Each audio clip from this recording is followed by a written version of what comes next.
Welcome into the Lead Company Countdown to Kickoff. We got the crew in studio today. Kayla Anderson, Blaine Bishop, Brad Hopkins. Lead Company, all you need. We are, of course, brought to you by them making this show possible. You can check them out at leadcompany.com. And we are counting down the Tennessee Titans as they get ready for another road game, this time against another good team in the Detroit Lions.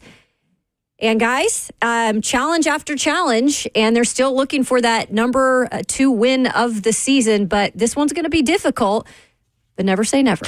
Yeah, we said the same thing last week about there being no pressure on this team because they were on the road and they really weren't expected to win. The same thing applies, but even more so because the Lions are playing so well right now. Yeah.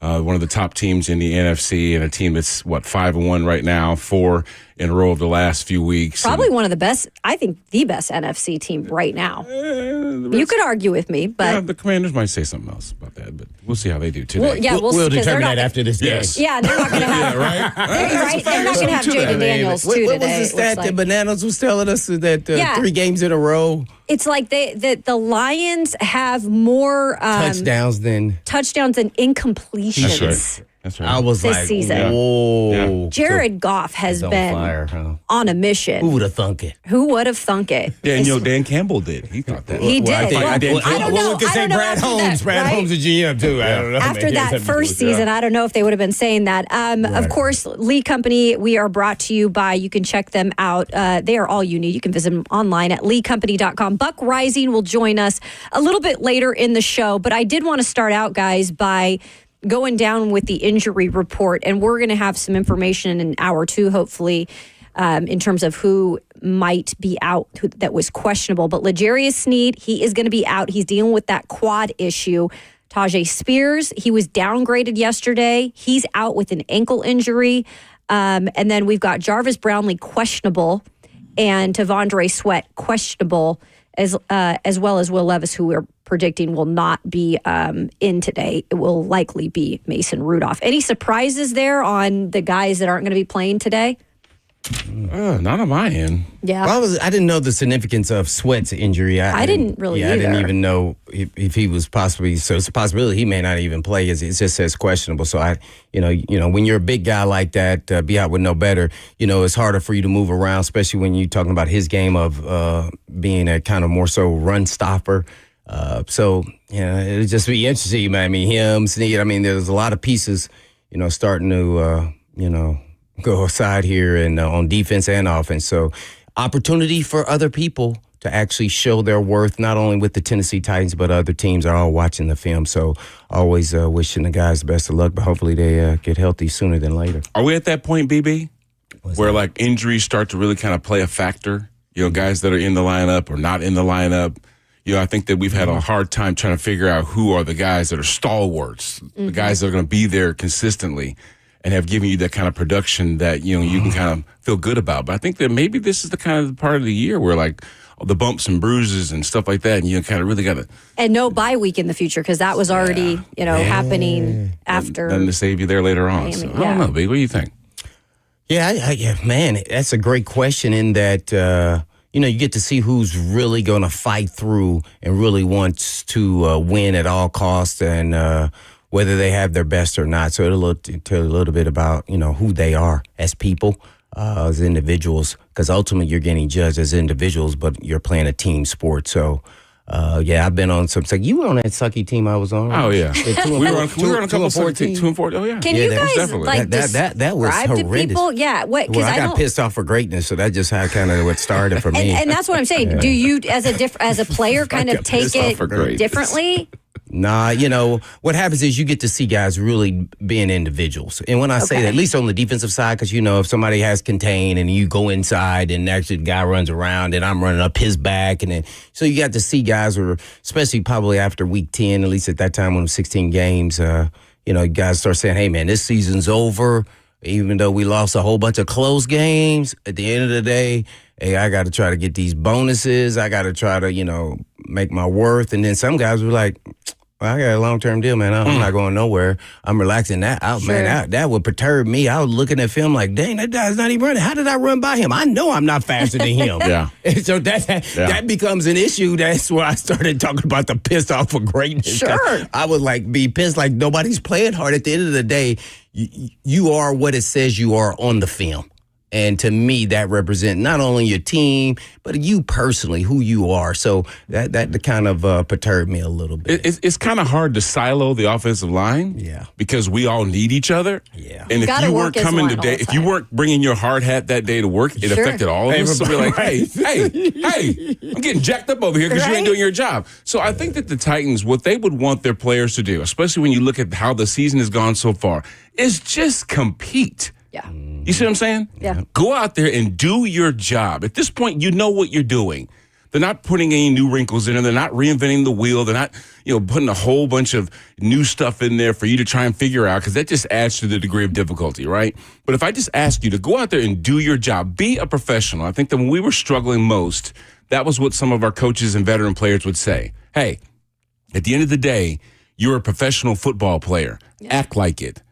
And all that means is what? Know what you're doing and go out there and do your job as best that you can, because it is, contingent on a lot that's to your left and to your right. It is contingent on other guys, the other side of the football. We have a defense that's playing tremendously, but golly, they can't stay on the field for 40 minutes.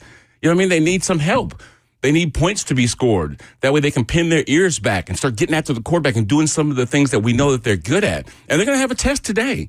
This is a really good defense playing against a really good offense. That's what will be matched up today. I think most people will be taking a look at. But when you're struggling like we are, when you only have one win, the locker room sucks to be in, right? Communication kind of goes down the tubes because no one wants to talk to each other. They're just too busy worried about staying in their own lane and doing their own job, right? Because when it's winning, it's fun. Everybody's yik-yakking, and there's a lot of hee-hee and ha-ha going on, and everybody's patting each other on the back, and we're feeling really good about ourselves. But, man, when you're trying to figure out why are we not playing at the level that we're capable of playing, that's when you start looking around, and you got to look at yourself first and make sure that you're doing your job, because you can't point fingers. Because, they always say that thing, Kayla and Blaine, if you point one finger at somebody else, guess what? There's three more pointing back at you. Exactly. And it's the same thing, making sure that when you look in the mirror that you're doing your job. Mm-hmm. So that way, if it's at all possible for you to inspire somebody else, you know that you're setting an example of how this thing should go. I heard Penei Sewell on some clip when they were talking about the Lions, getting ready. He goes, you know what? I'm going to show you how to do it today. I'm not asking you to go out there and do it. I'm going to show you exactly how we're going to go do it. I'm going to set the example. And we need somebody that had that kind of attitude.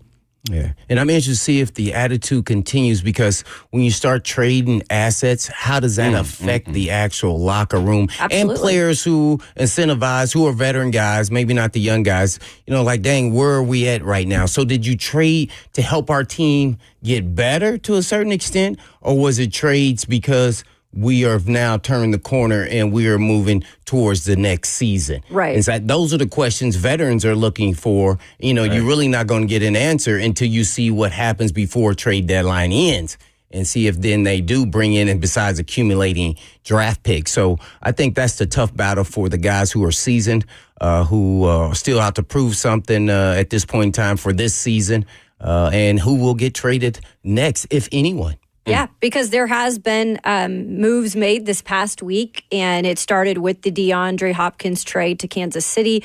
Titans receiving a conditional 5th-round pick in the 2025 draft. That could become a 4th-round pick if if they get to the Super Bowl, and I believe it is if he plays 60% of the snaps. Okay. So that will be something that you would hope that draft or that swap could help you in the long run with a 4th-round pick. But, hey, a 5th-round pick, they're trying to collect right now. They've got 8 draft picks this next year. They keep saying this is what they want to do, is build a foundation. So right now, these are the types of moves it seems that they're making. Ernest Jones also, they made that the day after. Ernest Jones goes to Seattle in exchange for a 2025 4th-round pick. They get Jerome Baker. I kind of liked that trade, guys, because although I loved Ernest Jones here, I mean, first of all, he came in like a pro and was ready to go. I almost feel like Jerome Baker could complement Kenneth Murray a little bit more in his play. Mm-hmm. And plus, you get a 4th-round pick. Mm-hmm. Yeah, you got to ask yourself, why was he tradable? Why was Jerome tradable? Jerome Baker? Yeah. Oh, from Seahawks. I mean, if you compare the age, Ernest Jones is 24 and Jerome Baker is going on 28 almost. And so you look at the value part of it too. This is a similar defense, Mike McDonald and Denard Wilson. Jerome Baker talked about that too. There's similarities. Ernest talked about it up there in his introductory pregame conference or whatever. So it is something where I think you kind of, in a way, gave them a little bit more of the future with Ernest Jones because of the age and everything. But you're getting a 4th-round pick and a player that seems to be like a guy who can contribute this next year. So by the way, this is the last year of his contract. Was it Seattle then approaching us about Ernest because they played against him twice a year when he was in L.A., or was it us trying to get some sort of value and maybe fill a hole that had needed more production? I thought Blaine touched on it a little bit, just talking about I think it was more about the draft pick. I think it was more about stacking draft picks. They thought the 4th round. I mean, that's a valuable pick if you think about it. 4th round pick. Was Baker a free agent before this season? He was. Started? He actually made a visit here. And he really liked it. We talked to him in the locker room. And he said, I was actually really wanting to come here, but in the end, I think. Oh, that leads me to, I could be totally wrong.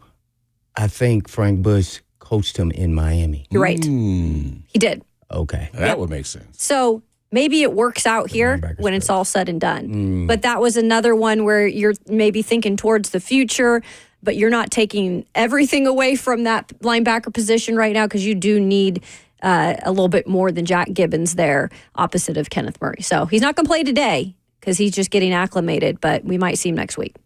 Yeah, so. There are some picks at this point in the season that kind of make sense. Like you're looking at the Chiefs that lost a lot of their receiving core, a lot of key guys, and they're looking around to say, who are some guys that are productive that could actually fill these voids, right? We don't necessarily need DeAndre to be QB1 or WR1, but hey, we know how productive he's been in the past. We know he's a good locker room guy. He's got a lot of experience, got a lot left in the tank, and it makes sense for us to make a play for him, right? A 5th to a 4th, that kind of makes sense. But then some of these other instances, you're like, okay, why did they make this move? Right. Was it for the draft pick? Seriously? And did we get better? I think you have to ask yourself that question. And the guys in the locker room asking themselves that question too. Did we get better because of this move?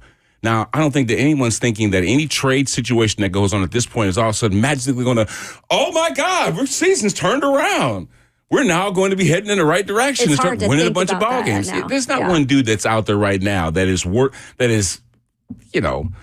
it this way, they keep that guy on the roster if he was actually possible. Now, when you look at Derrick Henry and what has happened to him, all of a sudden Derrick has become a household name. Well, he's also in a market where they're very highly and he's also on a team that's winning. Yeah. Because when he was here, we were talking about what? I don't even know we can use Derrick Henry anymore. He's lost a step. He ain't this now. I mean, I see this dude running 21, 22 miles an hour, stepping away from. But even when the Titans were winning, they weren't getting that type of coverage. And he was doing all the same things here, too. I mean, they're talking about his diet for the first time. Y'all, we heard about that a long time ago here. So thanks for listening after 8 years. Well, it goes back to market size at the end of the day. Totally. Yeah, totally. So same thing's going to happen in Kansas City. Because guarantee Patrick Mahomes is going to make some unbelievable throw to DeAndre Hopkins. Yep. And D-Hop's going to either score with it or make a big play. And they'll be like, dang, where's that productivity? He was in Tennessee, He had it last year with 1,000-yard season. The League Company countdown to kickoff. We are getting ready for the Titans at the Detroit Lions. League Company, all you need. Visit them online at leaguecompany.com. So when we come back, the Titans look like they're going to roll with Mason Rudolph for the second straight week at quarterback. He had something interesting to say this week in the locker room about second half and the production that they're not getting. We'll hear from him coming up next.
Welcome back into the Lee Company countdown to kickoff.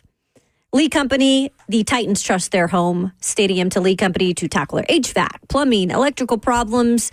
They can protect your home too. Your next play, visit them at leecompany.com. Lee Company, all you need. We've got the guys in here today, Blaine Bishop, Brad Hopkins, Buck Rising. He's going to join us from Detroit in just a little bit. But let's start with this, you guys. We started with this last week as well. Mason Rudolph looks to be the starting QB for the Tennessee Titans today as Will Levis continues to work on getting that shoulder back to 100%. It was said this week by Nick Holtz, the offensive coordinator, that Mason Rudolph got a lot of the reps with the ones. Mm-hmm. And my big question to you, because last week, first half was good, right? But second half, you saw some issues. He had some issues with turnovers. He got a little bit lucky. Whoa. He was Levising himself. I was like, is this contagious?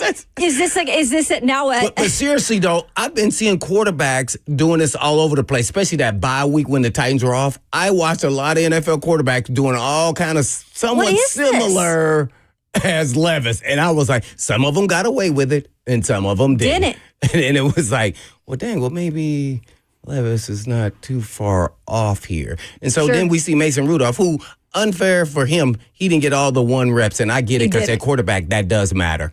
So this week, hopefully, we won't see so many, let's say, snafus. But some of them was in the act of the play, and he did do it. I was like, ooh. He got lucky on a couple, too. It wasn't like, sack calls fumble. It was like he was trying to make more out of the play than not. So, that makes a difference. Some guys can improv and get away with it. Yeah, they mm-hmm. But you still want to have a foundation. History of success. Right. That's exactly. If you have a history of success, then you're established as somebody that knows how to do the job, right? Mm-hmm. And every now and then you might have to throw a behind the back pass, something, sky hook or something crazy, because that's part of what the defense is giving you. Man, they made a tremendous play, and I've got to do something that's out of sorts to make it happen, right? But you don't want to live that way. No. You don't want to live dangerously your whole life.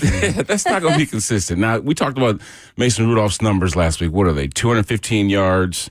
He had a touchdown, also had a pick. Yep, he had 62.5% of his passes in his first start. So what are we asking this quarterback to do? I guess that's the question. Are we asking him to go out there and win ball games? Are we asking him to make these dynamic plays, these explosive plays in the pass game?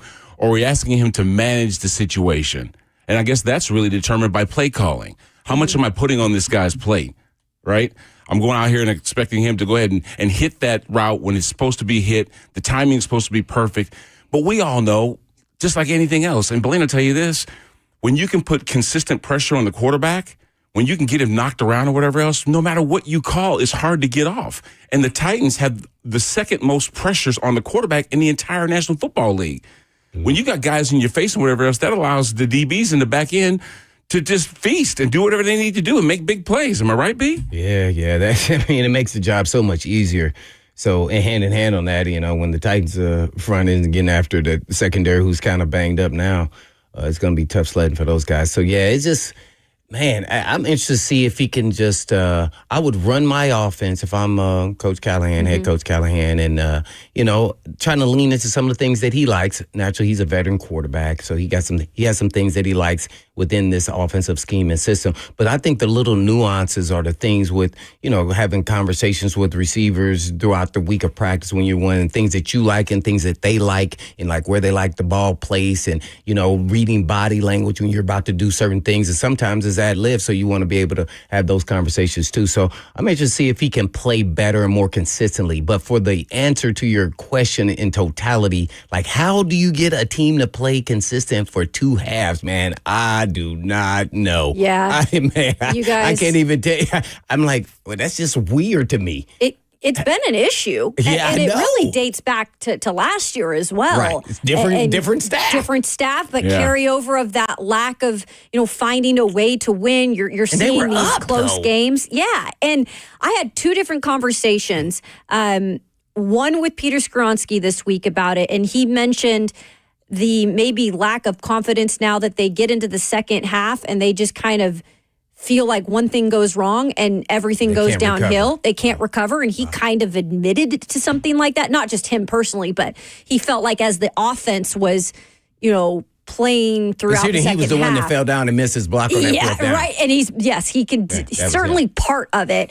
And then Mason Rudolph, we were asking him about it as well this week. So let's hear what he has to say on how they can be better in second halves of games. Yeah, I think details and habits. It's kind of been our mantra from the head man this week about making sure we're treating the walkthroughs like a game and treating the meetings. Don't leave any stone unturned, and then execute and finishing games in the fourth quarter.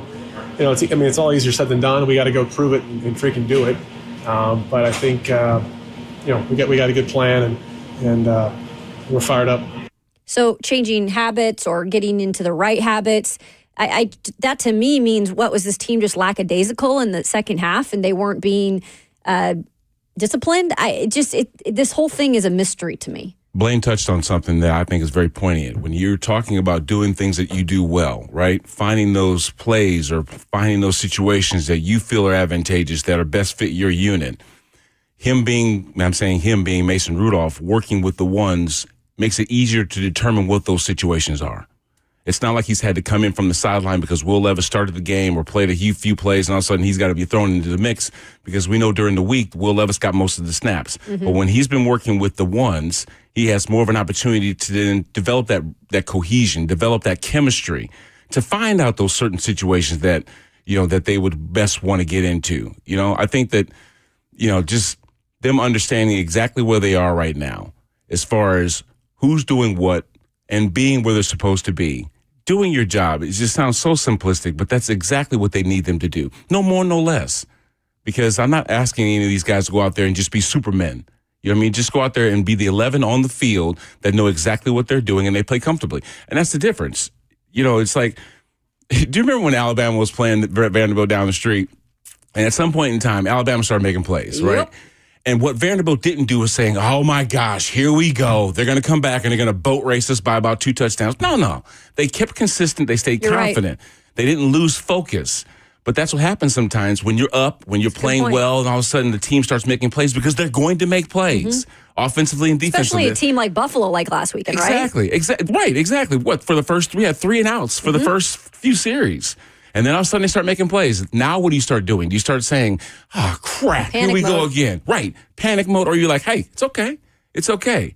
And those teams that have been in those situations that have familiarized themselves with the ebbs and flows of a game can just say, hey, look, it's okay. They're going to make some plays. They're going to do some things that get them back in the ballgame or whatever else. But what we have to do is stay true to form and continue doing what we're doing. I guess that's kind of what Mason was talking about in that clip. Doing what we know we can do. Yeah. Well, I think it starts also on-field leadership. When things do go bad, you go, hey, huddle up. We got this. Ultimately, the players have to take ownership. They're the ones on the field. Yeah. The coaches can only do so much. So, when you make a mistake or you falter, you have some failures, you got to be able to respond because that's really to identify who you are is how you respond to failing. Like that's what those guys get paid too. They're good. You're not going to win every match, but dang, how you respond to that tells you this team is not there all together in confidence. And did these pieces that they put together, did they really work simultaneously as one? B-Hop's been talking about the offensive line. I'm big on chemistry. Sure. You work as one. One guy messes up, that kind of messes up the other 4 to a certain extent, depending on the play. Well, do all these pieces fit? And then now, do we have the leader that we need or the go-to guy that we know can get us to move the chain, that can come up and make a big play or a tackle at times? So now everybody's looking around to see who is that guy when you put multiple pieces to the puzzle together. Do they actually fit? Yeah. And so that's where I think it's going on here. It's an interesting point, Blaine, because this week when I was in the locker room and I asked J.C. Latham, his name was brought up by Brian Callahan as being a guy that was an offensive leader yet being so young.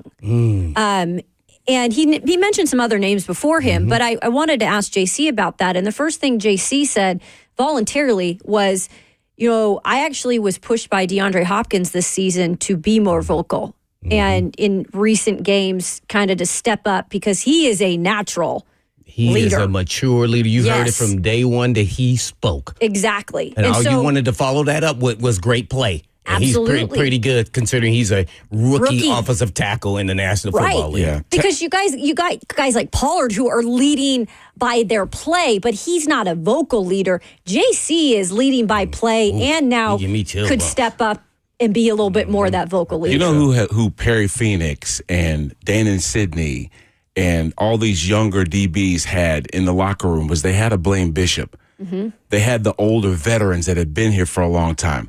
I had Bruce Matthews as a teammate for 10 years. You know, Eddie George had been here forever. You know what I'm saying? So the stalwarts that were in the locker room made a difference. And that's what the confidence was. The leadership was never questioned. And they weren't asking young dudes to step up and be a vocal voice. They weren't, hey, young dude, shut up. We got plenty of dudes that can tell us what we need to do, can inspire us to get where we need to go. Mac 9 story. We were playing in the Meadowlands against the Giants. And they had just went up. I think it was just outside of 2 minutes, and they scored a touchdown. And it was kind of, inclement weather. It was whatever, you know. And it looked like we were going to lose that ball game. Steve came out, and it was during a timeout, and he had his hands in his warmers, and he just walked up into the huddle. And he looked at us all, and he had this dumb smirk on his face, just the dumbest look on his face. Look at what are you doing? He said, why all the long faces? And we all just fell out laughing at his levity of the whole moment. Just like...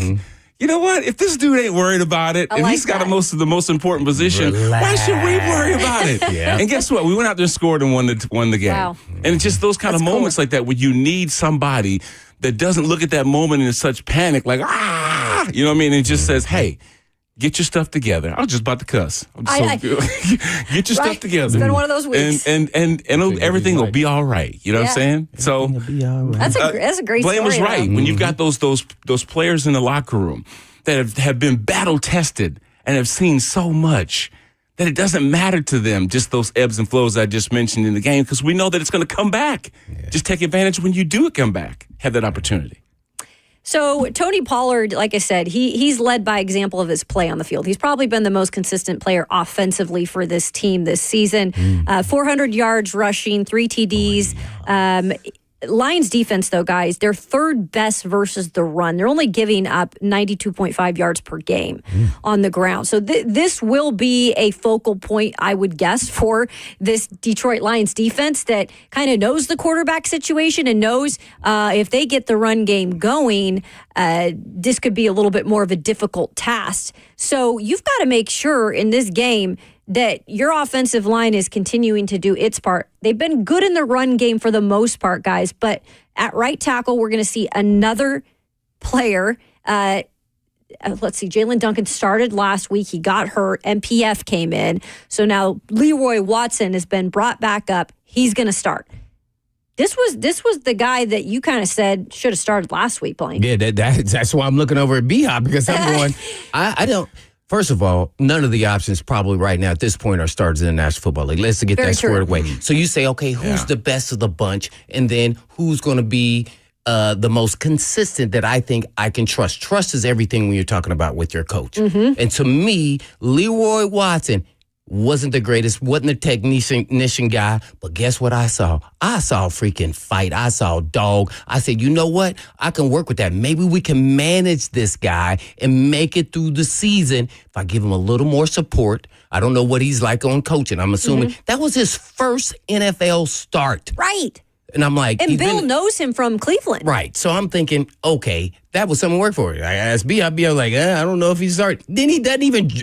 His performance was so bad that he couldn't dress. I went back and watched the film a lot. It wasn't that bad like that. He had the 3 penalties. I get you. One of them, 2 of them was ants in the pants, false starts, First ever I got you. I get it. But guess what? Ants in the pants, because I want to go smash that guy. Sure. That's what he's really telling you. Instead of, I got a penalty for our team. Don't think of it that way. Yep. Now watch his tape. And then I actually felt like, well, for his first start, this is something you can work with. So I was ultimately shocked. Not only that he wasn't starting, okay, maybe you put him as the backup. He didn't even dress. So now we come all the way back around to now he's starting. So I'm going to ask B-Hop this.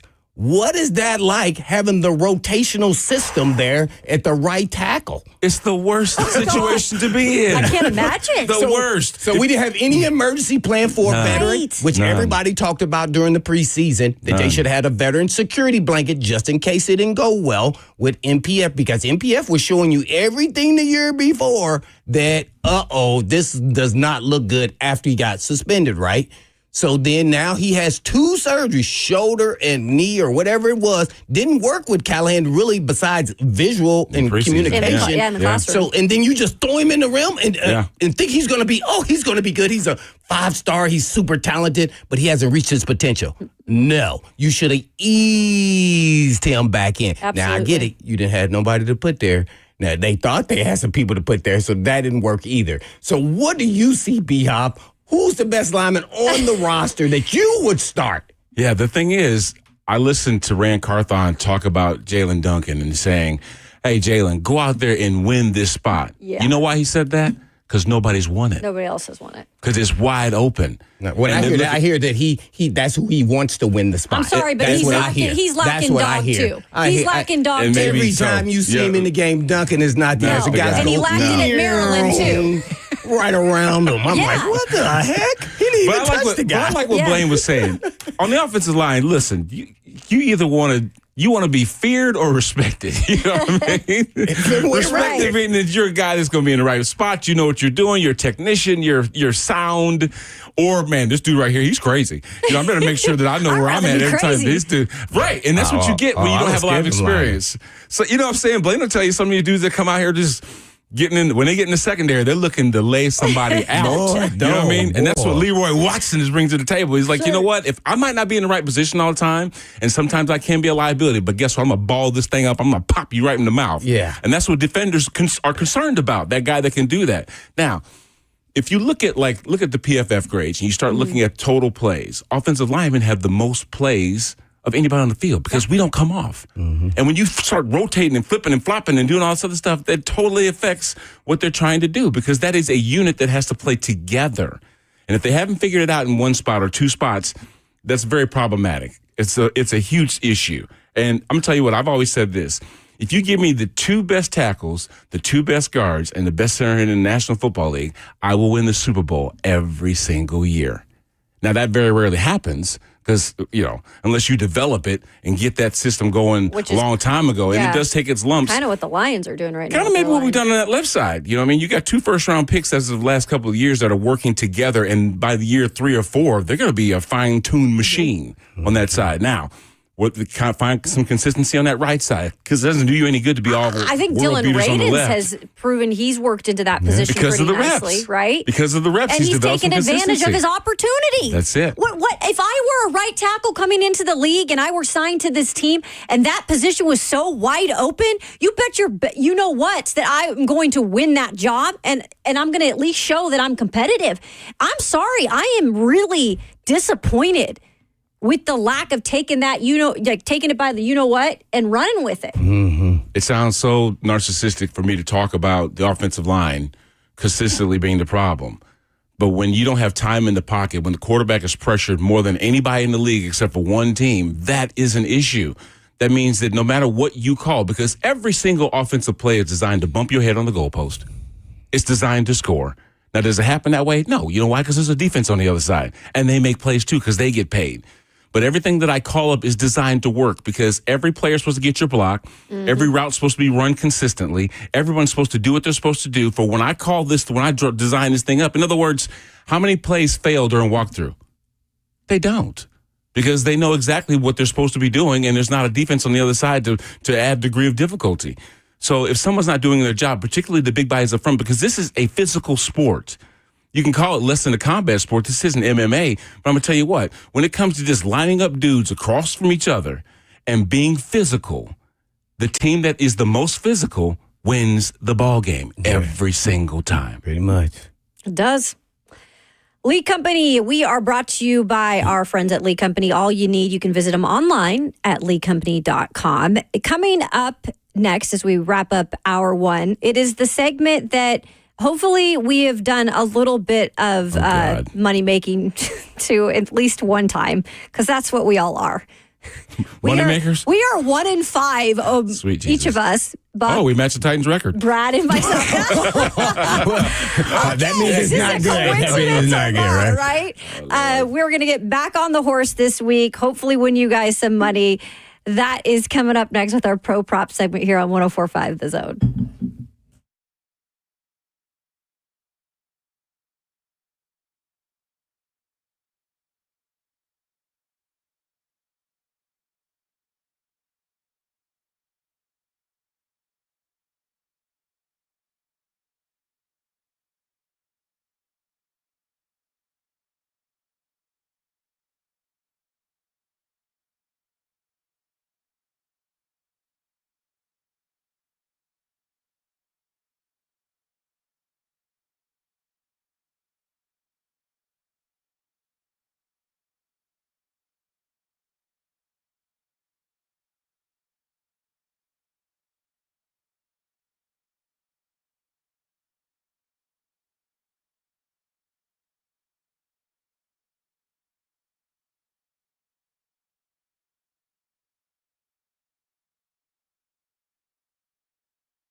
Welcome back into the Lee Company countdown to kickoff.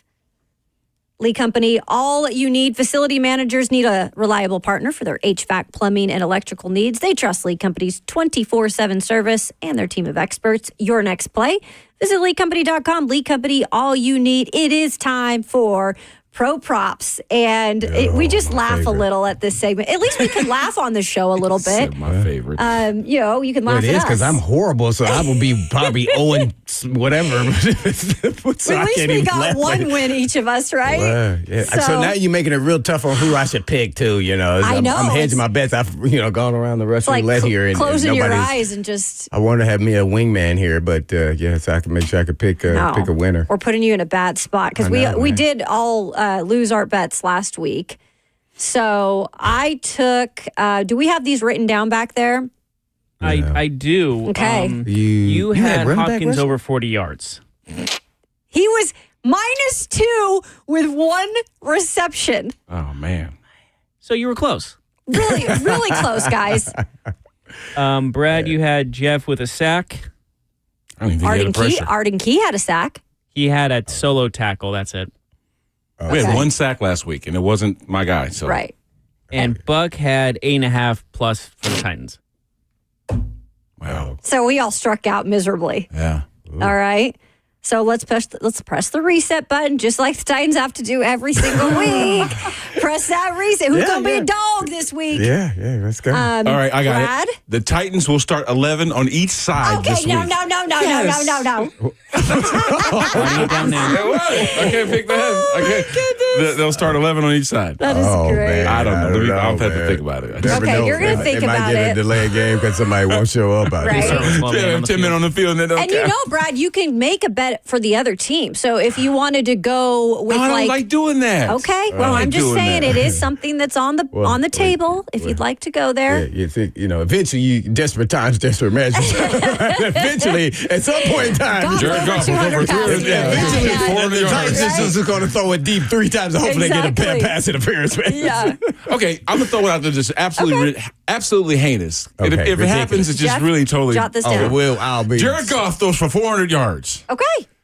There's no way that's going to happen. 400 yards. I'd rather be wrong on that one. Oh, I thought you were going to do a Titan one. I don't know. I never know. That could possibly happen. Jared Goff is cooking, by the way. You're right. Man. We opened up the show by saying, hey, by the way, Jared Goff is cooking right now. He's got like the best passer rating in the NFL right now. So this guy is clearly clicking. So I don't know if that would be a bet you would lose. Yeah, Especially with the injuries in the back end. Yeah, Exactly. I know. That's what I'm saying. So Let me take that back. you're You taking may- it. do you want to win? You wanna go? I want us to win, so I don't, golly, yeah. Hey, you know what? This is a vaunted defense against Sure. a vaunted offense, right?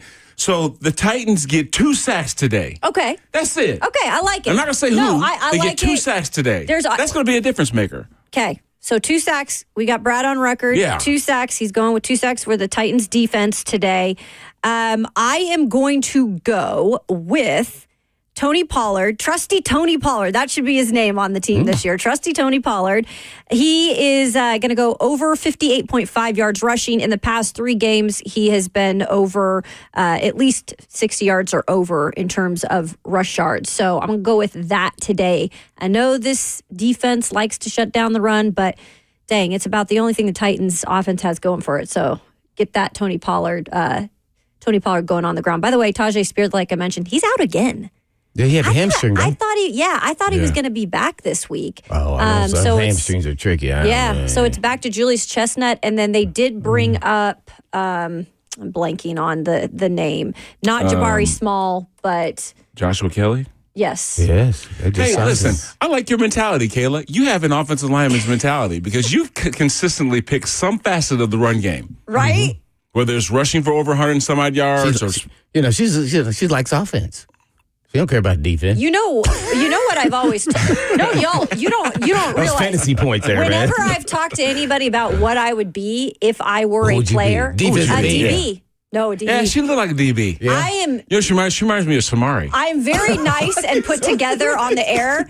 I am very scrappy and can be a little bit mean No, that's scrappy. if I need to I've been scrappy in the game back. That's just the only way I was going to No, survive. I can see Kayla running her mouth and be. Oh getting yeah, in and the I like to receivers. run my mouth too. Okay. You trying Yeah. to get in her head, huh? Yeah. Yeah. Totally see So that. okay, so these are our 2 bets. I kind of like them this week, and Blaine will give you an opportunity to go with Buck. I'm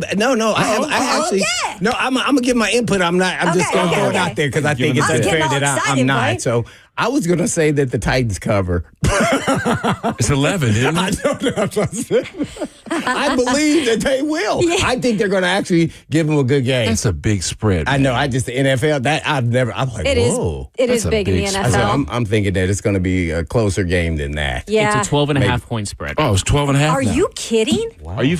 12 and a serious? half. It's almost 2 touchdowns in the league. Blaine. Oh, by the way, Anything like that. That should be Will Levis embarrassing. is going to be out officially today. Easton Freeze confirming that with A to Z Sports. Levis out, and Detroit against Detroit today will be Mason Rudolph at quarterback. So that's official. Confirmed. So Trevor's the backup emergency? Yeah, Trevor Simeon. They brought him up. Gabe Judy Lawley again brought up in terms of cornerback from the practice squad, because they've been dealing with some issues with that. We'll get into the defense here in the second hour. And this other challenge for them as faced a good offense last week in the Bills. So Buck is also going to give us his bet, but he failed last week too. So who knows what he's going to give us this week. He seems to be giving up. Quick question, Blaine. Somebody on the chat, I think his name was Kent, he wanted to know about the definition of finishing games. It's Well, not you stuck there you too. well, finishing games is starting how you finish. It's like very rarely does a team come out and start shooting themselves in the foot early, right? Right. Because think about it. I think the excitement of the beginning of a game, the fact that there hasn't been a play started yet, so you don't know which way this thing's going to go. You have the greatest intentions and the utmost focus when you start. Now, some things happen in the game to kind of change that, good or bad. So finishing games is the consistency of playing just like you start the first quarter, finish the fourth quarter the same way. You know what I mean? You're not tired in the first quarter. You haven't been hurt in the first quarter. There really hasn't been things that have gone either for or against you because really the game hasn't developed just yet. But if you finish the fourth quarter just like you started the game, that's finishing a game. Mm-hmm. What do you think, B? Yeah, I would agree with that. I think, just sometimes every game has its own components. In this game, it was a little bit different. In the Bills game, I felt like there was some form of a give up after giving up big plays there on the defensive side after the bad play on fourth down there on the offensive side. So to me, it goes to your mental toughness. I really believe because you're going to have ebbs and flows throughout a game. You're just not quite there yet. I just think you need some positivity, and then that then leads to belief, and then everything else will happen just naturally. Mm-hmm. So you just need something positive to happen for you. This team is just not good enough to overcome, some negative plays. And, I've never seen anything like this where over our 2-year span, different staffs where, you keep seeing, bad starts to the second half. Yeah, it's just weird to me. I can't even put my finger on it. That's why I said I don't. Somebody asked me like, okay, what can you do to make sure you start well in the second half? I'm like, man, that I feel like that should just be easy. Yeah. Like, I don't know. Should have been fixed by now, at least not to the point where, it is every. Well, I'm still always game. Ultimately, the coaches can do all they can, but at the end of the day, man, it goes back to the actual players and leadership, getting everybody round up. Everybody, the leaders on the team actually know at each position group, there's leaders. You don't have to have a captain on your jersey for this. Everybody knows how to get everybody, make sure you know them personally.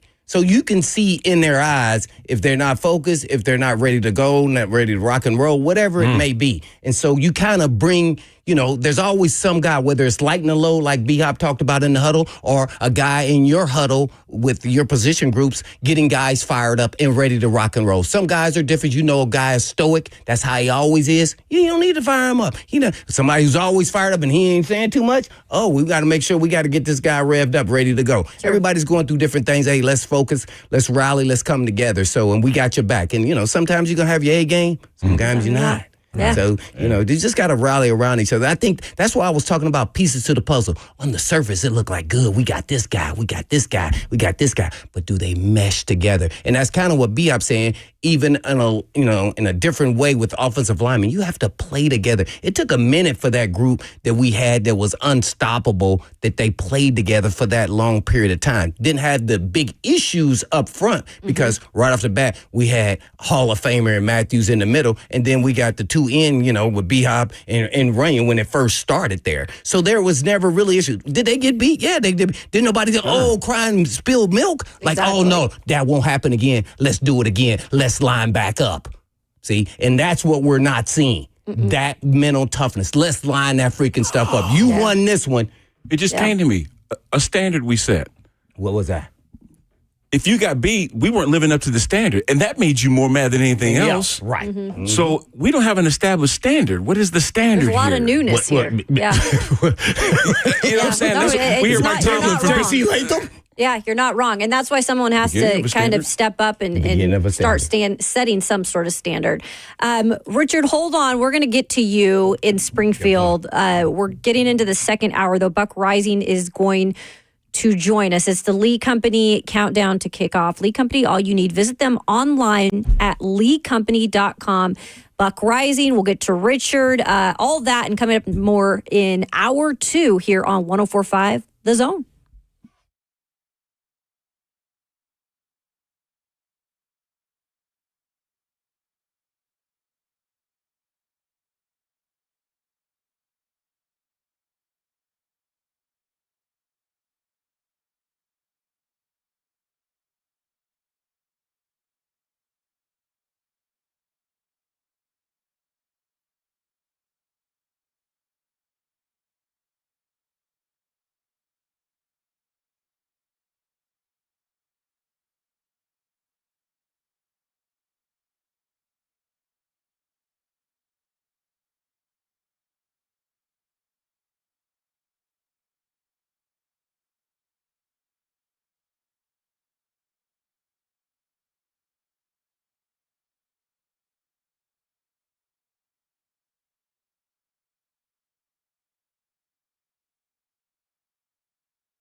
Welcome back to hour 2 of the Lee Company countdown to kickoff. The Tennessee Titans get ready for another road game, this time in Detroit against the Lions. The Titans trust their home stadium to Lee Company to tackle their HVAC, plumbing, and electrical problems. They can protect your home too. Your next play. Visit LeeCompany.com. Lee Company, all you need. We've got the guys in studio. Brad Hopkins, Blaine Bishop, Buck Rising joining us in just minutes. But I promised that I would go out to the phone lines. Richard in Springfield has a key to a Titans win. Uh-oh. What's up, Richard? The keys to the game are you have to get through the running game in the first place. The second key to the game is Mason Rudolph has to throw to either Calvin Ridley or the other receiver, Nick Westbrook-King, for the touchdown. And then the Titans defense needs to stop the Detroit Lions offense. And another key to the game was simple. Trying to get the sack on the difference maker of the Lions by having the defense to sack up, and there's another way to do. The second thing is that the only way to do is that whoever needs the ball most is that Calvin Ridley needs to finally make a catch from Mason Rudolph. We got it. Richard, those are some good keys, and you're right. Calvin Ridley definitely needing to make the most of his opportunities because they got him the ball early last week. Now it's actually being able to catch some of those. He missed a couple of those targets last week. 3 of 9 for 42 yards. Yeah, and that's just not good enough when you were brought here to essentially be the number 1 wide receiver. At least you're getting paid to be that guy. We are just efforting right now to get on the line with Buck Rising, who is in Detroit today. Do we got Buck on the line? Buck, how you doing, my friend? Good morning. I'm good. How are we living this morning? We're living. We've got our caffeine, and we're up and at it. And just wondering, how'd your flight there go? How's Detroit? Detroit is good. Morale is high here in Detroit for the local professional football team. Things are very exciting. For Lions fans right now, they're expecting a win today. I'm currently watching the pregame warm-ups. Levis is out here with Trevor Siemian. I haven't seen Mason Rudolph yet, but Levis is still not throwing as he recovers from that from that shoulder injury, that strained AC joint that he's been working on right now. So it looks like the recovery is ongoing for the starting quarterback, with Mason Rudolph expected to go today. Hey, Buck, describe the environment. I know you've been doing your reconnaissance, hanging out in local watering holes probably in Detroit and trying to get in the lay of the land there.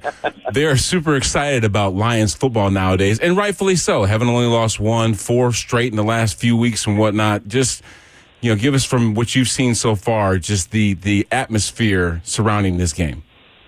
Yeah, especially the local watering hole of the BetMGM casino where I'm staying. There was a lot of Lions fans, a lot of Texas fans also hanging out at the casino last night. But yeah, I mean, it's they think it's their year, right? I don't know if you guys saw the banner on I don't want to call it a skyscraper, but it's probably a 35, 40 story building here in downtown Detroit, and there's a giant banner strapped across the side of it with all the reasons why Lions fans are better than the rest of the NFL and how long they've been waiting and why this is their moment and all these different kind of things. And I was reading that and thinking, wow, that's awesome. Imagine if this team put something up like that on the Batman building and then went 1-5. No, Detroit has legitimate playoff and Super Bowl aspirations, as opposed to what we're getting ready to talk about with the Titans at this point. That's interesting, Buck. Especially, they kind of blew it out of the water in terms of the draft, too. I know Nashville is just drooling to get it back and try to one-up them. But, Buck, speaking of the Titans today in Detroit, leading up to this week, it's been very busy in terms of some of the trades that have happened. What was your take on, DeAndre Hopkins first and foremost? Good that they're finally going to give him the opportunity to compete for a Super Bowl for the first time in his 12-year career. Wasn't happening here.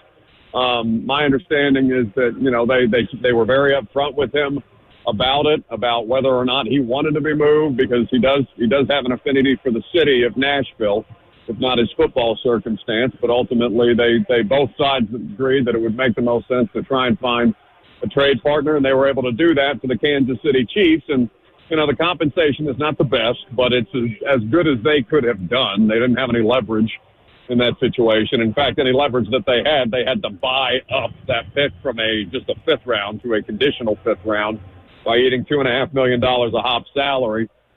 It's an expiring deal. They probably shouldn't stop there with Ernest Jones and with DeAndre Hopkins. They should probably try and find trade partners for some of these other guys on one-year contracts as well, whether that's Quandre Diggs, who's playing solid football for this defense, or even Mason Rudolph if the backup quarterback situation around the league starts to look a little more fraught. We still have 2 more games between now and the trade deadline. So if they're gonna tear it down, I say tear it down to the studs with as many of those one-year deals as you can move, and try and get this team in the best possible position to capitalize in the draft, even if it's not a quarterback that you're drafting, though. I understand that the popular opinion would be to draft a quarterback this coming spring. Well, with Buck Rising here. Buck, I guess the question for me is, do you think some foundational pieces are actually open to being traded? The reason why I think about that, I'm thinking, playing Detroit, they lost Hutchinson. Is someone on our D-line maybe open to, the Titans maybe trading them, whether it's Harold Landry, Simmons, whoever it may be. I'm just throwing it out there. Key even as well. So what are your thoughts on that with them trying to, let's say, mitigate the loss of Hutchinson? That guy was going to be defensive, in a competition of Defensive Player of the Year. So you can't replace that, but, at least get another pass rusher. Yeah, I mean, if I'm Detroit, I'm keeping an eye on Harold Landry. If I'm the Titans, I would beg and plead for somebody to take Arden Key's contract. That has not gone the way that I think they had hoped that it might, given a larger opportunity for Arden Key to kind of step into a starting role. He's not been very effective across the board. I've asked about Jeff Simmons. I know that I'm not the only one who's been talking about this week, but everybody you talk to about the idea of moving Jeff Simmons has said flatly no, they're not interested in doing it. Everybody has a price though, so if a team came calling with like legit compensation for him, I can't imagine that they wouldn't at least listen. But the company line right now is that Jeff Simmons is not going anywhere, and I get that because he's not playing his best ball, right? We haven't seen him take over a game necessarily so far this year. Not that he's been a bad player, but he hasn't been superstar level. And also he's dealing with an injury right now that he can play through the season on, but, is something that's going to require corrective surgery after the season. If you're going to sell on Jeff Simmons, I understand the logic in not selling low. And that kind of feels like a spot that they might be in with where everything's headed right now. It's kind of hard to not acknowledge, like, with all this trading and potential movement, for the draft next year, just then start looking at what could the Titans possibly acquire next year that's going to be a difference maker, that's going to make them all of a sudden be relevant in the AFC South. So I'm not asking you to be an aficionado of the college game, Buck, but for all this movement and trading away talented players that we know can play the game, what's the end game? What are we actually looking to get as far as middle round players, or even the way we're tracking first round players that are going to make a difference next year? Yeah, I mean, Brad, I'm of one mind on this. I'm pro trying to move Will Levis at the end of the season, trying to regain some draft capital there. I would honestly also be in favor of trying to find a stopgap quarterback, because I don't think there's anything that you're going to do with a rookie quarterback that's going to make you significantly more competitive in the AFC South next year. And I think that with everything that you see around the league right now, there's something to the idea of trying to not Tannehilling your way through, in the sense that you go out and give a Tannehill type of player a 4-year contract, but you can find a stopgap veteran, add a player like, let's say Luther Burden. Let's say there's 3 first-round or 3 top 10 wide receivers this year, if you're going to count Travis Hunter in the mix. If you put together the best possible team for whenever it is that you're ready to make the rookie quarterback move, whether that's this coming draft or next year's draft, I'm almost in favor of trying to be more meaningfully competitive with a veteran quarterback in 2025. and building the best possible team around a young player so that it just eases the degree of difficulty whenever you have to make that switch. But if you're trying to win football games next year, I don't think you're going to be appreciably better with a rookie. With that being said, real quick though, the NFL is in a big time business of getting vetting their personnel departments and making all these picks and moves in free agency, which is mostly a 50-50 proposition, even if you're talking about the first 2 or 3 rounds. So, Mitch, do you have faith in the actual administration who are making those decisions to make the right call? Well, I would say, how much faith do I have? I'm not out on them. I'll say that, right? But I'm going to take it in 2 parts here. They checked a lot of the correct boxes that they needed to check this offseason to try and improve the football team meaningfully. I'm not going to kill them just because we have, with revisionist history and saying, oh, how could you have not seen that the quarterback that you built all this stuff around was going to be a disaster? How could you not prepare better for that?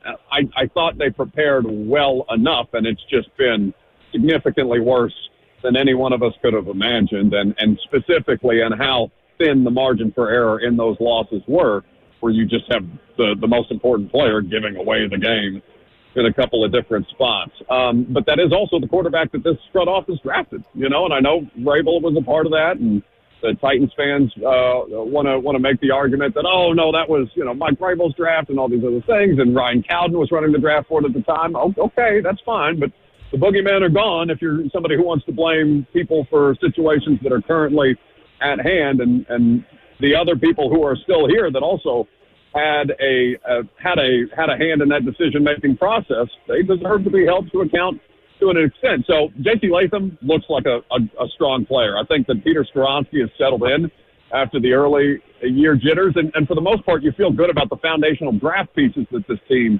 has put together, and they're tracking towards a top 5, top 10 draft pick again. I am curious to know, though, once they have less obvious ways to fill the holes that they need, right? It's pretty tough to screw up a top 10 draft pick. People do it. It happens all the time, specifically at the quarterback position. But it got a lot harder for John Robinson, for example, once he had to start picking in, the late to mid-20s, right? That is when your process can get exposed. So I'm not willing to make any determinations on good or bad or trust them, don't trust them just yet. I understood the thought process of this offseason. It just obviously hasn't gone to plan. So I think they should be given more opportunities to try and get this thing right. But the clock is ticking. Clock is certainly ticking, and that doesn't mean that the guys here, some of the young guys that you want to build around, there are those foundational pieces. You had mentioned a couple on the offensive line. You've got some on defense as well. Looking towards the rest of this season, Buck, because we all know every player wants to win. Who are you looking to be those guys that can step up, especially now in that wide receiver room with DeAndre Hopkins gone? Well, damn sure better be Calvin, right? I mean, that's kind of the thing, and that was pre-D-Hop. You're waiting for that real breakthrough moment with the best and highest paid wide receiver on the roster at this point. We know what Nick Westbrook-Akina is. Nick doesn't have anything to prove to you, me, coaching staff, front office, anybody. Ron Davenport cracks me up. He calls him a hood Honda Civic because you put 300,000 miles on that thing. Yeah. And that'll keep it. Just keep rolling. Just keep rolling. Just keep finding his way into the end zone. Keep finding ways to convert first downs or third downs. But for Jaquan Jackson, this is an important opportunity. I find it interesting that they are not calling Bryce Oliver up from the practice squad. I saw that. I would have thought that they would try something else with the outside receiver situation looking like it does, but they appear to be good with what you got with Tyler Boyd and Jaquan Jackson as well. Mason Kinsey on the active roster now. Those seem to be more slot-centric players, but they believe that Jaquan can play on the outside, and it doesn't necessarily mean that they have to play Tyler Boyd in the slot. So I'd be curious to see how their wide receivers are deployed specifically today. I'm always a guy glass half full, Buck. So when I look around at Baker Mayfield, Sam Darnold, some guys that have struggled, Geno Smith, some guys that were basically rinsed out with the bathwater from their respective franchises, is there any way in the world that the future could be bright for Will Levis in a Titans jersey? Oh, sure. I mean, it's not like just because it feels bad, and understandably so, like it's been bad, that doesn't mean that it's over, right? And like I think you don't need to look any further than Malik Willis. He wasn't ready at the time when he arrived here. He wasn't ready when the opportunity came for him to start. But that doesn't mean that he was going to be a bad quarterback or a bad football player forever. He just needed better circumstances around him and more time to kind of get a grasp of what those things are. I look at them not quite as parallels, but as a good kind of reminder. And by the way, you said in a Titans uniform, I would be more inclined to say no on that, Brad, just because I think that there's too much to be regained by trying to move pieces and parts, and that one specifically in the off season. And you know, I think Titans fans would hate that if they moved him, he went somewhere else and had success the way that Malik has. But it's just right. It's not. The timing hasn't worked out, and that's not to give him an excuse, because he knows he has to be better. We all know that he has to be better, and that's just kind of where things stand out right now. I would trend the opposite direction to you, though, on him specifically. Buck, are we at all worried about this secondary in terms of injuries? L'Jarius Sneed out for the second straight week. What are you hearing in terms of that front?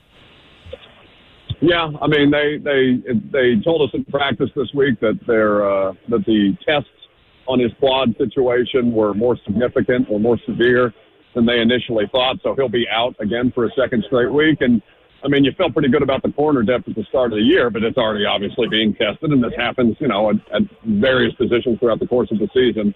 It just happened to come in the secondary. Now, Jarvis Brownlee and Baker, the other reserve corner, have played solid football, but it's less to me about the defense than it is about the offense. They gotta score. Everything is magnified when you cannot score. Everything you live and die on every snap, on every penalty, on every, you know, first down, third down, where everything just feels so much viscerally worse in those situations. So the offense has to give the defense an opportunity to give them some more margin for error, understanding that they're dealing with this, because nobody's going to be perfectly healthy all year long. And the Titans defense has done its job. And I know the second half was terrible, and Josh Allen was leading scoring drives on every possession in the second half, and the dam just seemed to break. But defense was gassed. I have a really, really hard time putting so much of that burden on them, understanding that it has to be a complimentary game. We spoke a little bit. Buck Rising joined us here on the Countdown to Kickoff, League Company Countdown to Kickoff, as the Titans are in Detroit today. Blaine likes the Leroy Watson choice at right tackle. He's going to be playing today. What's your thoughts on this? I am curious, because we even heard that Nicholas Petit-Frere might not be even dressing today. Hope not. I'm oh, wow. Oh, wow. Hey, man, I want all men on deck, man. Hold on, man. Wait. Hope not. Hope not. Wait, at least he's an option. He may not be a good one, Buck, but okay. No, I'm all set. I'm all set on that. I think, and I don't think I'm speaking for the minority opinion on that, Blaine. Listen, the Leroy Watson thing was frustrating because, you know, at least he gave you a chance, right? It certainly wasn't good in pass protection. I'll acknowledge that. And the penalties are something that he's got to clean up. He's got to find a way to play more just sound football, and Detroit's going to be a difficult place to do that. But I understand what they're doing, because if it's not if it's not good at any option that you try, then I'm not going to kill you for trying different things, right? That was the thing with Vrabel and Downing and Dennis Daly, right? They wouldn't do something different with left tackle. They just kept running Dennis Daly out there. Dennis Daly. They tried Dylan Radins. Finally, in like week 15, he blows his knee out, and then you're right back to Dennis Daly. So like, I'm not going to kill him for trying different options there. But I did think that was so perplexing last week, where you come up off a game where you don't allow a sack for the first time in 3 years as a unit. And you say, yeah, it wasn't bad, but it wasn't good enough to keep your job. In fact, it wasn't even good enough for you to be active on game day. And then, of course, Jalen Duncan gets hurt, and you don't even have Leroy Watson as a reserve in that situation because you made him a healthy scratch. So I would like to see them kind of ride it out for a period of time, because I also think it's not fair to Dylan Radins. No. Dylan Radins is playing solid football, He's in a contract situation. He's finally settled in at guard. You want to give him you want to give all 5 of them the opportunity to succeed together. And it's just, Brad can speak to this better than I can. It's just so hard if you just keep having a revolving door on your offensive line that way for those 5 guys to get in rhythm, get comfortable with each other and the different assignments that are required to make this thing work. Let's keep with that theme. This week they will not have to face, arguably, like Blaine mentioned, the defensive MVP in Aiden Hutchinson. Looking at the lineup that they would have to move forward without him, this could be a situation maybe where they are a little more respectable as far as keeping the pocket clean. Are there any other players that you see stepping up for Detroit that could be problematic for this offensive line that has had its issues? Because I know this, if Hayden Hutchinson were in the lineup, guess where I'd line him up? Right tackle, every single play. But that's not the case this week. Yeah, I mean, somebody that I was interested in seeing the Titans sign, and I thought they were going to get pretty close to a deal done, which would have impacted their draft, is P.J. Reader, the big nose tackle, who's played really good football across the course of his career. He's not an outright pass rusher, right? But he can push the pocket. He can force you to move outside the pocket. He can create some of those pressures for the guys on the outside to be able to clean up for sacks. P.J. Reader is a problem for anybody. Now they got a pretty stout guy in Lloyd Cushenberry, and they got a pretty solid, as Coach Mack would say, guard center triangle situation for Tennessee. That's been solid, but they're going to get tested today. This is the Titans' defensive line is going to get tested today. This is the best offensive line, arguably in the league, and certainly the best offensive line that they've faced right now. I think I'm watching Mason Rudolph throw a pass in the back of the end zone to Chigakonko with DJ Reader in coverage, which is pretty hilarious out here in pregame warm-up. But yeah, I would keep an eye on the big fella in the middle. He's a problem for anybody. Buck Rising joining us as we count down the Tennessee Titans at the Detroit Lions. Before we let you go, we do have to get your pro prop. Wah, wah. What is he giving me? Silence? Silence? Buck? Is that where we're at? Where did that? Oh my! Oh wow! This is history. He Buck, must not can hear. He's listening. I don't know. Buck, can you hear Buck, us? you there? Oh, sorry, you guys were going in and out on me a little bit. You need a pro prop, I honestly thought you were like, this was your thing. right? You were just like, I'm not doing it anymore. I'm going silent. Quiet quitting. Quiet quitting. Right, exactly. Because we all lost last week again. Yeah. What do you got? Yeah. I mean, and my logic last week was the Titans on the with the what was it, the 8.5? 8.5. Too big of a number. Now I'm looking at what are they under? 12.5, man. 12.5. Oh, in an NFL game, that's the biggest It's a spread huge between number. two teams this NFL I cannot season. believe this. Again, I'm gonna take the Titans and the points because that's just 12.5 is ridiculous. That's what I a said. professional football team should be able to keep it within 12.5, and then I'm reminded of Buffalo last week, and it makes me not want to do it, but I'll do it again. Okay, we got it. Jeff, you got that down? Let me get one more from Buck before we let him go. And actually, I wanted Blaine's thoughts on this, too. Last week, the Minnesota Vikings got Jared Goff on the ground 4 times. Yeah. They had a heavy blitz package, which was the case. Do we have the ability to kind of, replicate what the Vikings did in bringing pressure from different locations, without compromising guys in the back end to get beat and have those explosive plays work against us? Can we kind of, do that same blitzing of Jared Goff that the Vikings did? Do you think we have that personnel, those guys that could do that? Oh my God! His numbers against the blitz though are just crazy. It makes me nervous, and I know Minnesota. But they sacked them 4 times though. I know. It's just it makes me. They don't have the same personnel that Minnesota does. Let me say that first and foremost. To be able to get to the quarterback, because that's been my thing with this defense all year long, Brad. They don't consistently disrupt the quarterback. Now, here's what I'll tell you. I wouldn't mind seeing them trying to heat Goff up on early downs as opposed to trying to win with numbers and coverage, getting an offense behind the sticks. They've done that pretty well actually through the first handful of games, but they don't send pressure very often on first and second down. I'd like to see them almost do the inverse of what they've been doing, is heat them up on first and second down, and then try and get the numbers advantage on third down if they are playing third downs.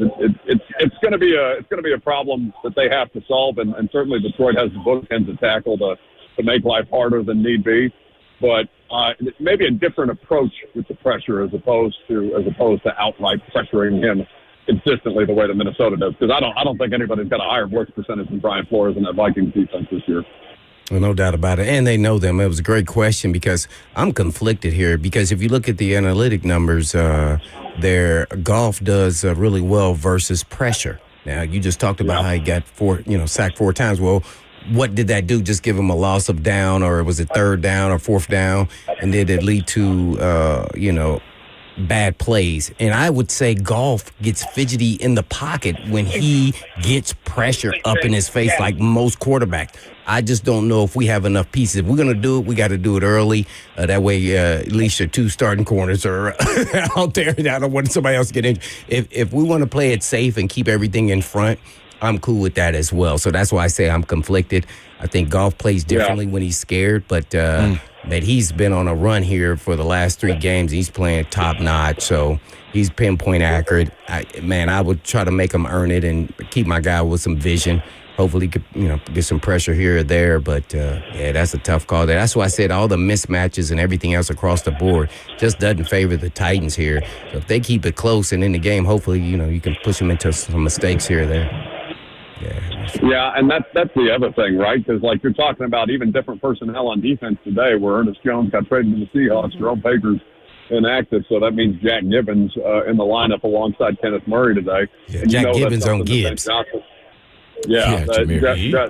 Ben Johnson is gonna identify those linebackers in coverage. Sam Laporta, their tight end, has not been that involved in their offense just yet. I would expect that to be tested regularly today, and especially if they're going to try and send pressure from the middle that way. That would be something that Goff might be able to identify and take advantage of. You don't want anybody to have a breakthrough performance against you, but there do seem to be some opportunities here today for Detroit. All right, Buck, give us a score, Buck. You're the only one. Give us you called it. A score? What was it last week? 34-10. Yep. They couldn't even get the magic number. Couldn't get 17. That's haunted me in my sleep for 3 years. I'll say 24-10. I'll say 24-10 in favor of the Lions. I think that they should be able to play a better possession game today than they did last week. I think the penalties in the second half in particular killed the Titans' offense. I think they should be able to produce more than 10 points, but it just seemed like such a labor to get to 10 last week, too. What, are they averaging more than 10 I would struggle to find them. They are barely averaging above what Todd Downing did in his final year with that 10-point performance. The Titans' offense is currently averaging 17.6 points per game. Todd Downing last season in 2022 was 17.5. Yeah, it's not 17. We just need to retire that number after it's all said and done. Buck Rising from Detroit, we appreciate you taking the time and enjoy the smorgasbord at halftime, whatever that is with the food. I know that's what you always look forward to. So. Well, at least there's going to be one interesting football team. We'll see if we can't make it 2 today. Appreciate you, man. Shocking. See you, Buck. That is Buck Rising live from Detroit joining us today. Lee Company countdown to kickoff. We are counting down the Titans at the Detroit Lions. Lee Company, all you need. Visit them at leecompany.com. When we return, we'll get back into the defense a little bit more. Do we expect a better performance, obviously, in that second half by the Titans defense today? It will be challenged, but what do they got to do to hold this Detroit offense at bay? We'll get to that coming up next here on 104.5 The Zone.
Welcome into the Lee Company Countdown to Kickoff. We are brought to you by Lee Company. Lee Company, all you need. Visit them online at leecompany.com. In studio, my friends Blaine Bishop, Brad Hopkins, Buck Rising just joined us in Detroit. We're letting him get back to work. And it's getting close to our time to turn it over to Titans Radio. But we've got a little bit of stuff to talk about, including inactives have been put out versus the Lions today. Here we go, guys. Inactive for today, quarterback Will Levis, running back Tajay Spears, cornerback L'Jarius Sneed, tackle Nicholas Petit-Frere, linebacker Jerome Baker, tight end David Martin Robinson, and tight end Thomas Odukoya. So it looks like T'Vondre Sweat, which we were a little bit worried about him being questionable coming into this week with a hip. It looks like he is going to play. And Teron Davenport, about 45 minutes ago, he was saying that the strength staff and trainers were working hard to get T'Vondre ready for today. Sweat is going through an extensive stretch session for the knee. I guess he's dealing with that knee, among other drill work. So they've been working with him all morning. Looks like he's good to go, which is a good sign. But at the same time, it's like, how healthy is he? Well, let's let him be healthy enough for four hands to need to keep him out of the backfield. The reason why I say that is because if you have the offensive line paying more attention to the front four, then it allows more opportunities for guys like BB here to kind of slip in and create pressure, whether it's from the outside, from the inside, the B-gap stuff, because we know that sometimes a lot of offensive lines have problems passing off stunts, and we don't necessarily expect them to be doing a bunch of, TEs and ETs that's tight end, the tackle ends or end tackles type stuff. But if you're bringing guys from the secondary, if you're bringing that eighth dude in the box, consistently, like Blaine said, creating havoc and making him watch the rush more than the routes, then that could be an advantage that the Titans have. So they need big bodies like T'Vondre and Jeffrey to be as healthy as they possibly can be today. Yeah, this one here, man. I'm in on deck, and playing your best at this point in time. I was interested in why do some tackle and guards, why are some ET stunts and TE stunts so different than others when they tag them up? Because I'll watch one side doing real good in the game when I'm going and watching all 22, and then I see the other side go, that's where the mess up was. The ET over here was different. That shows you that they're coaching it right, but when you're in game, every situation is a little bit different in how they set you up for those ET or TE stunts. Kind of take us through that and explain that. Great question. It's all about spacing between the tackle and the guards, right? And it's also about the different levels. Sometimes the tackle can get pushed on the guard and pushes him back further than he's supposed to be. And if the tackle's up closer to the line of scrimmage, now you create a natural kavaz right there between the two for them to take full advantage of. So, what's that mean? A gap. It sounds like Cavazier. I was like, crevice. Because people listen may not know what that is. It's a crevice. So basically, if the two guys are too far apart, then he create a natural gap that tackles can just knife into. And then that means that the tackle is now trying to get down there and close off that gap, and then the end loops around, and the guard hasn't given up, hasn't given him up yet because he can't. He's got too much of him to give up, and they just don't get off. And next thing you know, somebody comes through the offensive line free, and that's what happens a lot of time when you get at different levels and you get too far apart from one another. So that's why. The consistency. So you get a string and attach the guard and the tackle together to make sure y'all don't make that crevice. Yeah, that string will break. What I'm joking, but serious in that that's what you're posting. That's what experience with playing one another, and and that starts happening, and you pass them off so much easier at some point in time. It gets to that, so it's really hard to get to that. The thing is, we are always taught, and Mike taught us this, Munchak, to save space. Okay. Saving space means that I don't have to engage that defensive lineman until he gets to me, because he could be totally setting me up for that TE stunt, right, where the tackle's knifing in and the end loops around. But if I don't leave my wingman early, then there's not a natural gap for them to take advantage of. I can sit right there in my guard's hip pocket, and we can both I can have a nice post-up hand on the three technique. while I'm looking at the defensive end. And then that way, when he tries to loop around, I can just now slide over to that side. And then the guard just passes him off to me. And then, bam, I've got him as he comes in. There's nothing he can do. And then once you see that, you see two big dancing bears. Big dancing bears. That's what Bob Young used to call term. it. That's what I love. Two big dancing bears. It takes a minute, though. It takes a minute. It does. Later, man. It takes some time to get that cohesion. It was funny because one of the first games, I think it was in Chicago when Keandre Coburn had come in, somebody sent a gif of Keandre Coburn, a big angry bear, like running towards, like it was like a gif, and I showed him that in the locker room one day, and he just was laughing at the big, dancing bear. You're exactly right. By the way, Keandre Coburn is healthy this week, so depth if you have some depth concerns, at least you got him back, which is a good thing. So, guys, the Titans still have, after last week, they still have the number one defense in total defense, right? They dropped from number one in the pass to third, but they're third overall in pass defense right now and seventh versus the run. So they're still pretty far up there in many categories when it comes to this defense in totality. What needs to change this week from last week, dealing with another really high caliber offense? Jared Goff right now, guys, he's got the top passer rating in the NFL. Honestly, if the offense, and I know it kind of doesn't always run through back to what the offense is doing, but if the offense puts points up, that kind of dictates what that other offense has to do. In other words, they can't go 3 and out. Right. You know what I mean? They're not sitting, if you're behind in points, let's just say you're down by 10 points and the game starts waning, you're going to start doing things that put yourself in more scoring positions, which then allows the defense to pin their ears back. So the offense getting off, basically staying on the field, which they've done a really good job of. Time of possession is something that you can say is a favorite for the offense, for the Titans offense. Actually true. And it lets the defense get their rest. You know what I'm saying? Because no matter how good the defense is, and Blaine will tell you this, they can't stay on the field for 10, 11, 12 plays because that's an advantage for the offense, right? So if they're able to get off the field as quickly as possible, give the ball back to the offense, which then puts together huge chunk plays and just kind of stays on the field for as long as they can, then it allows them to do more things situationally that are, better for the Titans defense. That's the way I see it. Yeah, I would, concur with that. I think the Titans is pivotal that they get off to a fast start offensively because of the scoring that Detroit does.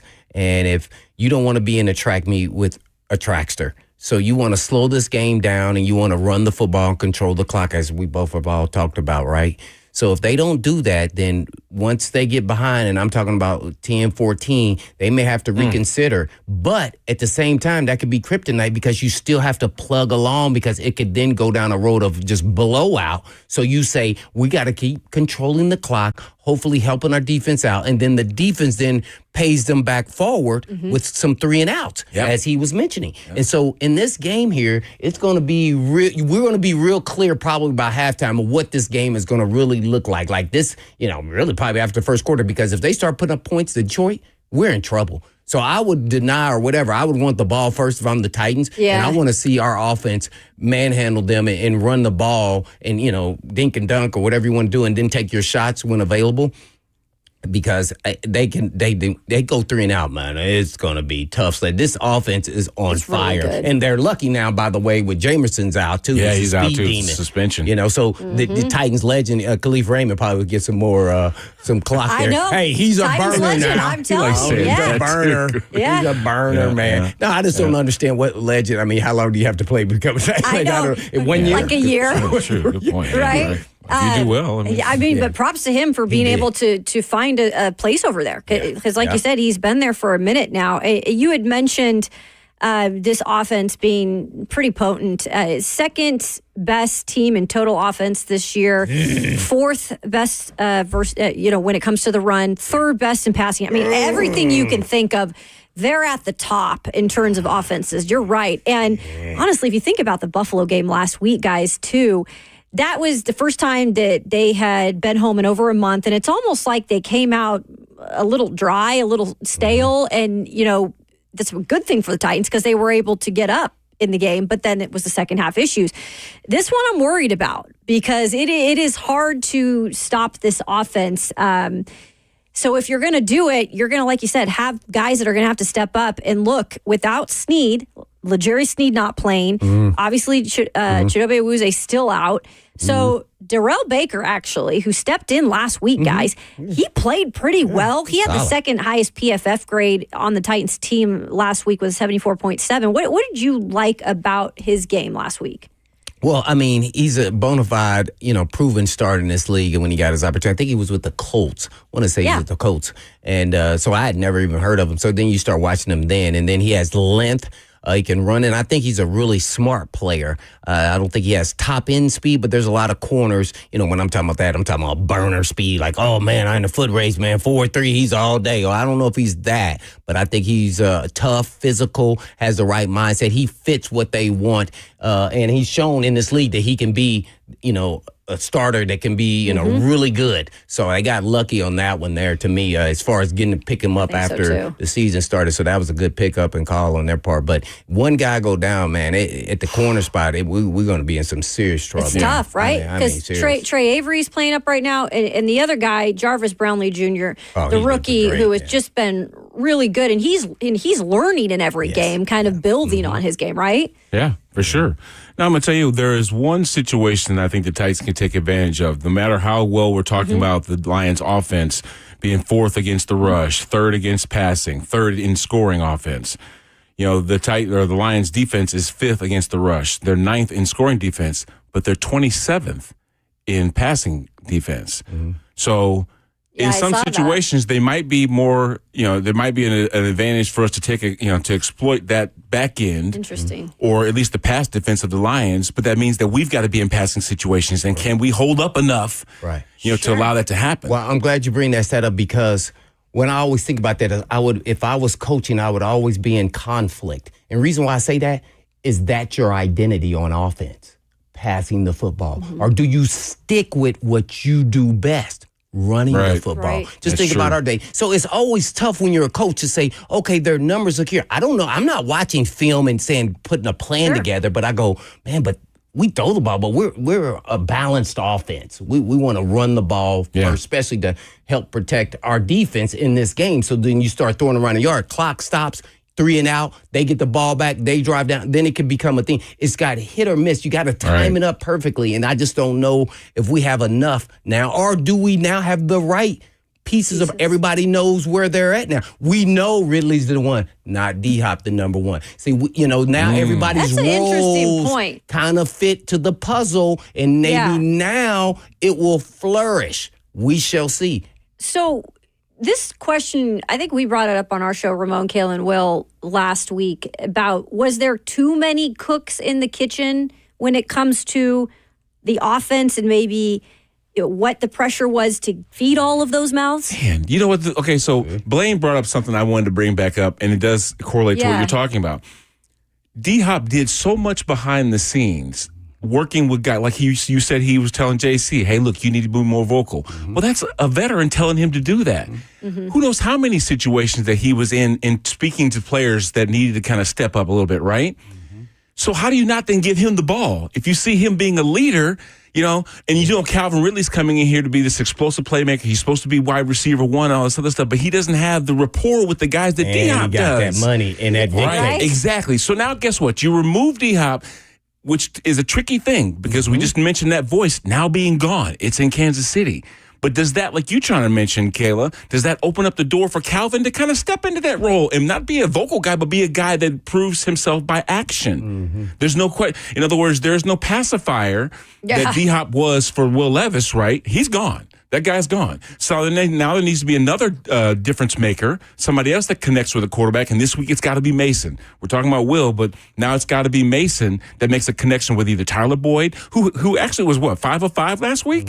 Yeah. Okay. We saw a little more production out of him. And we know that Calvin needs to be better than the 3 of 9. And we think that he is better than 3 of 9 because they wouldn't have brought him in here with all the cachet if he was just a simple 3 of 9 guy for 42 yards or whatever else. So I think a better connection with Mason Rudolph then basically removing D-Hop from that equation of like, man, who do we go to? It might just kind of unmuddy the waters. It's really interesting.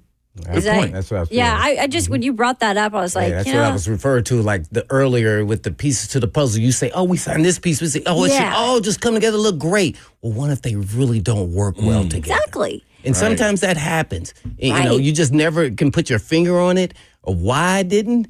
But I think B-Hop said it there. Now maybe guys understand their roles now in WI with Burks out. He knows he's the other option. He's the number 2 to this thing, or 3, and now he knows he's going to be out there. So that's the role he's supposed to be in, right? Yeah. And then let everybody else, you know, get their touches. Yeah, you're right, you guys. And I keep going back to, too, I don't know if you guys remember this, like a few weeks in a row, it was Brian Callahan even saying, hey, I need to do a better job of getting Calvin the ball. Then it was, I need to do a better job of getting D-Hop the ball. Right. And I'm going in my mind like, I don't know if he should be saying all of this to him, because it was almost like he was having kind of issues, you know, finding how to distribute the ball as well when it comes to play calling. So very interesting, might be something to watch today. Okay, guys, let's get your keys to the game. Oh, keys to the game. MPF is not dressing. No, just kidding. No, just kidding. No, just kidding. No, somebody said that on the chat. No, somebody said that on the chat. I was This is messing true, around. though. He is not dressing. I think it's going to go back to the offense in this game to me. And not only winning the time of possession, but also getting points when you're controlling the clock. Okay. So that I'm going to any shot, they got to control this clock. Okay. I like it. You got to hit Goff early. You got to hit Goff often. You got to get him off script. You got to get him out of sorts. You got to get him thinking about other things other than the precision that he's had in this offense almost since the season began. So if that's bringing dudes down in the box, I know it might make you a little more vulnerable in the back end. Right. But if you've got too many guys for them to block, there's more opportunity for you to put Goff on the ground. And we saw Minnesota, they were fighting for the division last week. They popped that dude early and often. They got him on the ground 4 times, which is something that was uncharacteristic for the Lions offense. We need to kind of replicate some of that. Yeah, get Goff a little dirty. He needs to get a little dirty this Get him season. dirty. He's been too clean. As soon as they throw a D-whip for a touchdown, you're like, right. that's shoot. right. That didn't work. We got to get there, though. Right. Exactly. My key to the game, What do you have guys, to lose? show some second half fight, for goodness sake. Just show some second half fight. That has been the Lee Company Countdown to Kickoff. Lee Company, all you need, visit them online at leecompany.com. For Blaine Bishop, Brad Hopkins, and Buck Rising, I'm Kayla Anderson, and we all say, Tighten up.